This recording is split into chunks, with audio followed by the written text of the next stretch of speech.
રાજકોટમાં થયેલા અગ્નિકાંડમાં મોટા ભાગના લોકોના મૃતદેહ છે કે જે બળીને ખાખ થઈ ગયા। એવામાં આ તમામ મૃતદેહની ઓળખ કરવી ખૂબ જ મુશ્કેલ બને છે। તેથી મૃતદેહને ઓળખવા માટે ડીએનએ કરવામાં આવે છે। મૃતદેહનું જ્યારે પોસ્ટમોર્ટમ થાય ત્યારે શરીરના જે ભાગ પર બળવાની અસર ઓછી થઈ હોય તે ભાગમાંથી નમૂનો લેવાય છે। આ નમૂનાને એક યોગ્ય કન્ટેનરમાં જાળવીને ઠંડા તાપમાને શક્ય હોય એટલું જલ્દી લેબોરેટરીને મોકલી અપાય છે। મૃતદેહો ખૂબ જ બળી ગયા હોય ત્યારે એવું પણ બને કે ડીએનએ સેમ્પલ થકી વ્યક્તિની ચોક્કસ ઓળખ મળે નહીં। આ સ્થિતિમાં ચોક્કસ ઓળખ મળે નહીં ત્યાં સુધી મૃતદેહને ઠંડા તાપમાને સાચવી રાખવામાં આવે છે।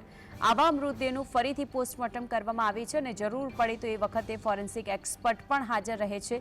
તેમની સલાહ પ્રમાણે શરીરના અલગ અલગ ભાગો જેવા કે હાડકું કે દાંત કે પછી દાઢના ભાગમાંથી એક નમૂનો લેવાય છે। આ નમૂનામાંથી મળેલા ડીએનએ પ્રોફાઇલને સાચવી રખાય છે। મૃતકના નજીકના સગા જેવા કે માતા પિતા, સંતાન કે ભાઈ બહેનના ડીએનએ સાથે સરખાવવામાં આવે છે। જો બંને પ્રોફાઇલમાં સામ્યતા જોવા મળે તો તેના આધારે મૃતદેહની ઓળખ થઈ શકે છે।